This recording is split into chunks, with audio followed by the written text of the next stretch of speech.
आज हम लोग हिंदी पुष्पमाला में अभ्यास कार्य करेंगे। पृष्ठ संख्या 14 मौखिक प्रश्नोत्तर। हिरन कहाँ रहता था, यह आपने पढ़ा है कहानी में। उसकी बहन कहाँ रहती थी, इसका उत्तर भी हमको देना है मौखिक। और वह अपने भाई के पास किस लिए आई थी। इन तीनों प्रश्नों के मौखिक उत्तर आपको देने हैं। लिखित प्रश्नोत्तर में पहला प्रश्न है, हिरन की बहन ने अपने पुत्र को किस तरह की शिक्षा देने के लिए कहा। तो ये सारे प्रश्नों के उत्तर हमको कहाँ मिलेंगे, मौखिक और लिखित के इसी पुस्तक में, इसी अभ्यास में, इसी पाठ में। तो हिरन की बहन ने कहा, ये सारे सेंटेंस हमको कहाँ मिलेंगे, सारे वाक्य हमको कहाँ मिलेंगे, इसी अभ्यास में, इसी पाठ में हम लोग सारे ढूंढ लेंगे। हिरन की बहन ने कहा, मैं चाहती हूं मेरा पुत्र यह सीखे कि। अब ये कहाँ मिलेगा हमको इसका उत्तर, हम लोग पीछे आएंगे तो यहां पर ये देखो इसका उत्तर है, शिकारियों द्वारा लगाए गए जाल से किस प्रकार बचा जाता है ना। यहां तक ये हमको यहां लिखना है।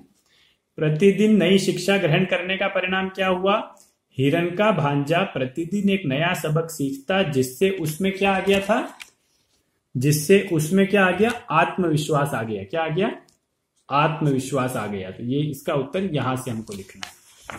फिर आपके पास है, हिरन जब अपने भांजे को छोड़ने गया तब उसकी बहन ने क्या कहा और वह वहां कितने दिन रुकने को तैयार हो गया। हिरन जब अपने भांजे को छोड़ने गया तब उसकी बहन ने कहा कि। तो यहां तब उसकी बहन ने कहा तो हमको लिखना पड़ेगा मन में। और फिर की के बाद से क्या है, यहां से उत्तर है, भैया तुम इतने दिनों बाद आए हो, अब तुम कुछ दिन यहीं रहकर आराम करो, उसके बाद वापस जाओ। हिरन एक सप्ताह वहां रुकने के लिए मान गया। यहां तक हमको उस प्रश्न का उत्तर लिखना है। अगर ये उत्तर हम लोग यहां नहीं लिख पा रहे हैं तो हम लोग इसको हिंदी की नोटबुक में भी लिख सकते हैं, या नीचे भी आप थोड़ी जगह बना करके इस उत्तर को लिख सकते हैं। छोटे हिरन के मित्रों ने उसकी मां को क्या सूचना दी, ये भी हमने पढ़ा था। तो छोटे हिरन के मित्रों ने उसकी मां से क्या कहा, आंटी आपके बेटे का पैर एक जाल में फंस गया है, जल्दी चलिए, ये कहा। फिर इसके बाद जाल में फंसे हिरन ने मामा द्वारा बताए उपाय से स्वयं को कैसे बचाया। जाल में फंसे हिरन को याद आया, मामा ने क्या बताया था उसको, कि जाल में फंस जाने पर उसको क्या करना है। मामा ने उसको बताया था कि जाल में फंस जाने पर मरे हुए जानवर की तरह पड़े रहना। तो उसको ये याद आया कि जाल में फंस जाने पर उसको क्या करना है, मरे हुए जानवर की तरह पड़े रहना। अगला प्रश्न है, हिरन को मरा हुआ समझकर जब शिकारी लकड़ियां लेने गया तब हिरन ने क्या किया। हिरन को मरा हुआ समझकर उसे जाल से निकालकर शिकारी लकड़ियां लेने गया। उसके जाते ही क्या किया है हिरन ने, उसके जाते ही हिरन उठा और भाग खड़ा हुआ और सीधे घर पहुंचा।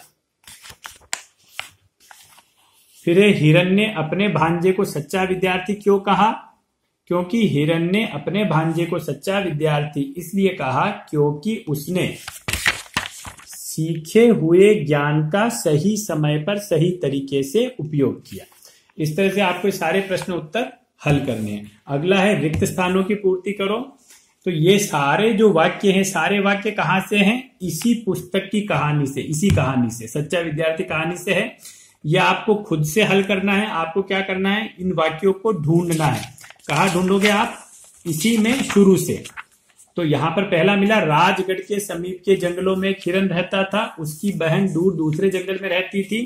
तो हम लोग यहाँ क्या करेंगे, राजगढ़ के, यहाँ राजगढ़ आएगा, समीप के जंगलों में एक क्या रहता था, हिरन।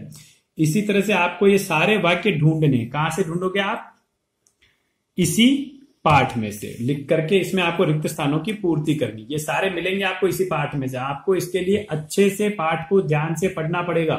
2 बार 3 बार 4 बार आप पाठ पढ़ो और उसी में से ढूंढ करके इस रिक्त स्थानों की आपको पूर्ति करनी है। ये वाक्य किसने किससे कहे, ये हम लोग कल देखेंगे।